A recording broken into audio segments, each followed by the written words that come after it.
Bonjour à tous et bienvenue sur Crypto Flash, la chaîne de l'actualité crypto. On vient de nouveau de battre un record pour le BTC. Il y a 43 minutes, un BTC valait 77 239 $, nouveau plus haut historique atteint. C'est tous les jours, on a l'impression qu'on est en train de battre de nouveaux records pour le Bitcoin. Je suis persuadé moi, que ça peut aller encore beaucoup plus loin et j'ai plein de choses à vous dire autour des crypto-monnaies. On va parler du prochain chef de la SEC qui devrait être pro-crypto. Je vais vous parler aussi de BlackRock, de Solana, de Ethereum et de plein d'autres choses. Tous les jours, le meilleur de l'actualité crypto. N'hésitez pas à vous abonner et activer la cloche. Alors tout d'abord, on a le futur patron de la SEC pressenti, qui est en fait Dan Gallagher. C'est qui Dan Gallagher? Actuellement c'est le responsable juridique. C'est le directeur juridique de Robinhood. Robinhood, la plateforme pour acheter des actions et aussi des cryptos, principalement aux États-Unis. Et ben Robinhood, ils ont fait un virage vers la crypto il y a quelques années maintenant, avec le Shiba, si vous vous rappelez à l'époque, et depuis ils ont continué avec plein d'autres cryptos. Et là, leur directeur juridique est présenté encore une fois pour être le patron de la SEC. C'est pas quelqu'un qui débarque, on va dire, dans l'univers un peu politique. Il était à la SEC précédemment, entre 2011 et 2015. Voilà, c'est un soutien de Donald Trump et c'est vraiment la personne qui se positionne, on va dire, pour ce poste. Il y a de grandes chances qu'il soit élu du coup à la tête de la SEC, nominé plutôt à la tête de la SEC.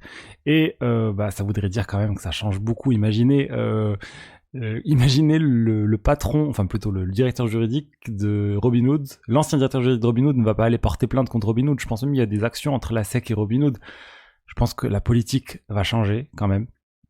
On le sait, hein, c'est le premier truc qu'a dit Donald Trump lors du discours là, qu'il avait fait Bitcoin 2024. Il avait dit le premier jour où je serai président, je vais licencier Gary Gensler. Donc voilà, hâte de voir ça et d'avoir un changement au niveau de la SEC et d'avoir une approche beaucoup plus pro-crypto. On va parler maintenant du Bitcoin avec BlackRock et l'ETF BTC de BlackRock qui continue de battre des records lui aussi. Il vient de dépasser l'ETF or de BlackRock. Regardez, le iShares Gold ETF qui a été créé il y a près de 20 ans maintenant, il a à peine 32,9 milliards d'assets, alors que le iShares Bitcoin Trust, le ticker c'est IBIT, a lui 33,17 milliards d'assets. Donc en un an même pas, ils ont réussi à dépasser un ETF qui était vieux de 20 ans et c'est vraiment en partant de zéro. Alors il y a encore de la marge pour faire partie des top ETF et notamment pour dépasser le premier ETF basé sur l'or. Le premier ETF basé sur l'or, c'est l'ETF de Spider, SPDR. Lui, il vaut à peu près 75 milliards de dollars, l'ETF de State Street. Donc je pense qu'ils vont le battre, il n'y a pas de doute que le Bitcoin déjà juste en termes de valeur, si le Bitcoin fait 1x2, bah c'est bon, on va se rapprocher, on va dépasser tout ça et je pense que l'ETF de BlackRock du Bitcoin va continuer à monter, à attirer encore plus de capitaux. On a aussi eu un record d'ailleurs au niveau du nombre d'argent frais qui arrive sur cet ETF de BlackRock, 1,1 milliard en un seul jour de personnes qui viennent, on va dire, déposer dans cet ETF, c'est assez énorme aussi. Un record, le dernier record c'était le 30 octobre avec 872 millions et voilà, je vous ai dit vraiment on continue de battre les records sur les cryptos, principalement sur le Bitcoin hein. Actuellement, faut pas se mentir, même s'il y a pas mal de cryptos qui sont en forte hausse et notamment Solana. Regardez Solana, et ben on vient de franchir la barre des 200 $. Là on est passé un petit peu en dessous, mais on a dépassé les 200 $ aujourd'hui, 201, 202 $, ça a été atteint. Et c'est vraiment important parce que c'est un cap qui n'avait pas été atteint depuis un certain temps. On n'est pas très loin des plus hauts historiques, on est à une vingtaine de pourcents, 23% du plus haut historique pour Solana. Mais d'ailleurs, regardez, BNB, je ne savais pas que c'était aussi proche du plus haut historique, 16,9%. Bon, je me concentre et je reviens sur Solana. Alors, qu'est-ce qui est de Solana? Ben, on le sait, hein, les mêmes coins, ça continue sur Solana. Et je vais vous en parler dans un instant. On a l'élection de Donald Trump, bien sûr, ça aide aussi beaucoup. Il y avait plusieurs demandes d'ETF spot Solana qui se sont lancées avant l'élection de Donald Trump et ça, on avait dit, ça avait aucune chance de voir le jour sans changement d'administration. Là, le changement va avoir lieu et du coup, il est probable même que la SEC finalement autorise ce type d'ETF et là, ça serait juste incroyable pour Solana. Et c'est le pari, je pense, que font les investisseurs. C'est vraiment l'une des cryptos qui a le plus pump le jour de l'élection de Donald Trump. Ensuite, on va rester sur les meme coins. Je vous ai dit, sur Solana, c'est la folie des meme coins avec la plateforme Pump.fun. Et là, il y a une crypto qui s'est lancée sur Pump.fun qui s'appelle Uponly. Pour les connaisseurs, Uponly, c'est aussi un podcast, un très bon podcast, qui malheureusement n'existe plus depuis la chute de FTX quasiment. Pourquoi ? Parce que c'était un podcast qui avait été qui était réalisé par Kobe. Kobe, c'est une figure très connue dans la crypto depuis de près de 10 ans maintenant. Et en fait, le podcast était sponsorisé par FTX. Avec la chute de FTX, je pense qu'il s'est un peu senti mal, un peu coupable d'avoir participé à la promotion de FTX assez massivement pendant plusieurs mois. Du coup, ils ont arrêté complètement les podcasts. Et là, il y a quelqu'un qui a lancé un token Pump.fun qui a lancé un token Uponly sur Pump.fun. A priori, il a acheté la plupart de la supply. Il a dit bot Uponly, donc il a acheté, peut-être c'est pas lui qui l'a lancé, mais en tout cas, il a acheté la quasi-totalité de la supply de Uponly et il en a envoyé 60% à Kobe. Kobe, il a dit attention, rendez-vous en enfer. Il a fait une capture d'écran comme quoi il allait vendre la totalité de ce qu'il a reçu. Ça représentait 582 000 $ pour tout transformer en WIF pour 55 000 $ avec une très grosse perte. Et finalement, il l'a pas fait. Et qu'est-ce qui s'est passé ? Il a tout simplement burn les tokens. Il a détruit l'ensemble des tokens qu'il a reçus. C'est un geste vraiment sympa qu'il a fait pour les holders de Uponly.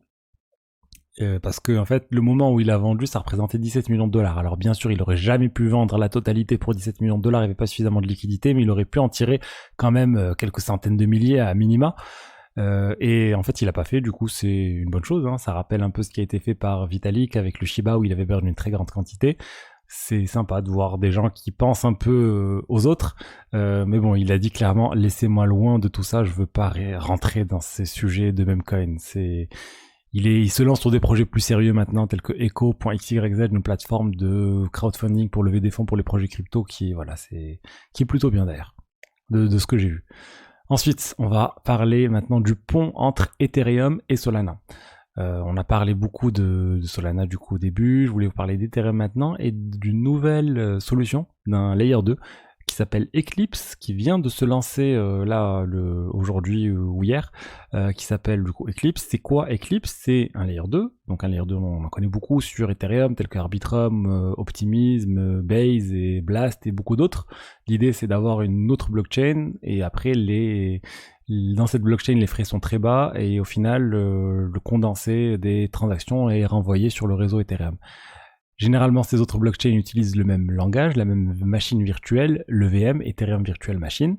Et là, en fait, ce layer 2 n'utilise pas l'Ethereum Virtual Machine, mais utilise la Solana Virtual Machine. C'est-à-dire que c'est le langage de programmation utilisé sur Solana qui marche aussi sur cette blockchain. Ça veut dire qu'il est très facile de porter des applications de Solana sur Eclipse. Et l'idée, c'est de faciliter l'interopérabilité aussi entre Ethereum et Solana. Donc c'est assez intéressant. Ça devrait améliorer aussi les performances par rapport aux autres layer 2. Donc hâte de voir ce que ça va donner. Ils ont un écosystème avec plein d'applications de bridge, d'applications de DeFi décentralisées, d'applications pour les utilisateurs finaux. Bref, ça c'est un très gros projet qui se lance. Ils ont levé plus de 60 millions de $ avant le lancement auprès d'investisseurs, etc. Donc on va voir si ça va marcher, si on peut avoir des blockchains autres que VM qui fonctionnent, construites elles-mêmes sur Ethereum. On va dire des blockchains, imaginez une blockchain Solana, au final c'est quasiment une blockchain Solana construite sur Ethereum. C'est assez fou, mais c'est la puissance des rollups de ces layer 2.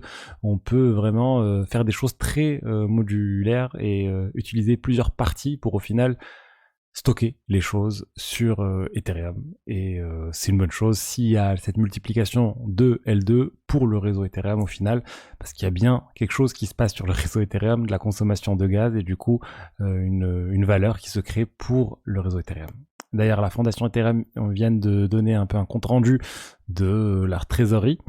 Et en fait, ça a pas mal baissé. En 2 ans et demi, ça a baissé de 39%. Donc ça a baissé, premièrement parce qu'il y a eu aussi le prix de l'Ether qui était pas foufou, mais ils ont aussi dépensé énormément de dollars. Près de 100 millions de dollars par an a été dépensé.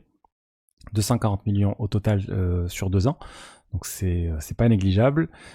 S'ils continuent à ce rythme, ils auront plus rien d'ici quelques années. Mais dans les déclarations de Vitalik, il avait dit que de toute façon là, l'objectif c'était pas de dépenser 100 millions tous les ans, c'était de dépenser au plus 15% de tout ce qu'a la fondation ad vitam aeternam. Donc petit à petit, ça va diminuer, sauf si le cours de l'Ether monte, là on va rester sur des quantités importantes, mais sinon ils ont dit on continue, nous on fait juste 15%, peu importe, même s'il reste 100 millions de dollars, ils vont faire 15%, ça fait 15 millions de dollars, et ils vont financer comme ça les développeurs et les activités liées à Ethereum. Donc bon, ils ont aussi changé leur politique de conflit d'intérêts, on en a suffisamment parlé hier ou avant-hier avec Eigenlayer et les chercheurs de la fondation Ethereum qui se sont retirés, qui ont quitté Eigenlayer parce qu'il y avait des choses pas très claires niveau conflit d'intérêts. Ils ont une politique qui est assez nette maintenant et j'espère que ça va aider pour le futur pour éviter de se retrouver dans ces mêmes situations. Ensuite, on a au niveau de la tokenisation, de l'État français vient d'émettre 100 millions d'euros d'obligations sur la blockchain, article de The Big Whale.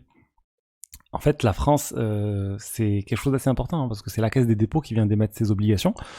Ça a été fait en partenariat avec BNP Paribas, Euroclear, etc. Et là où je suis un peu embêté, c'est que ça a été fait sur une blockchain privée, une blockchain permissionnée, c'est-à-dire c'est pas sur une blockchain publique, telle que Ethereum, Avalanche, Solana ou autre. Donc ça reste quelque chose de privé, ça reste en plus dans l'approche des monnaies numériques de banque centrale, les NBDC, etc. C'est dommage, j'aurais aimé voir un État comme ça qui se lance vraiment sur la blockchain publique pour émettre des obligations d'un montant pas négligeable. Malheureusement, c'est pas le cas, il se reste sur l'aspect blockchain permissionné. Pour moi, ça a très peu d'intérêt. On va voir, hein, c'était juste un test grandeur nature. On attend de voir maintenant est-ce que ça va être généralisé. Mais bon, personnellement, je trouve pas ça incroyable. Ensuite, on a quelque chose d'assez drôle, on est un petit peu en lien avec les cryptos, on parle parler de cybersécurité, on a Schneider Electric qui s'est fait pirater, ça c'est pas très drôle, leur Jira s'est fait compromettre, pour ceux qui connaissent un peu, c'est l'outil très utilisé par les développeurs, etc. pour gérer la priorisation des tâches dans un cycle de développement. Et donc ils se sont fait pirater le Jira, selon le groupe qui les a piratés, il y a eu 40 gigas de données qui a été volées, et plein de choses ont été obtenues. Et regardez ce qui est assez drôle, ce qu'ils demandent. Ils disent on demande une rançon de 125 milliards de dollars en baguettes. Donc ils font référence à la France, bien sûr, vu que Schneider Electric c'est français. Et bon, après je pense qu'ils accepteront aussi du Monero, parce que général, 100% de ce type de ransomware demande au final des dollars en crypto. Enfin, ils demandent des cryptos, ils demandent des tokens Monero ou même du Bitcoin. Mais bon, là, je sais pas si c'est pour le buzz ou pour la blague, ils ont dit nous on le veut en baguette. On imagine bien Schneider va pas aller fournir des hackers en baguette, mais c'est bien juste une manière de dire donnez-nous des cryptos, sinon on va dévoiler au public l'ensemble des données qu'on a volées. Schneider Electric a confirmé avoir été victime d'un piratage, mais que c'était un système isolé. Et ce qui est assez logique, hein, l'outil Jira, généralement, il a pas besoin d'être connecté à tout le SI, ça peut être quelque chose qui peut être fait de manière complètement indépendante, avec uniquement des tâches liées au développement.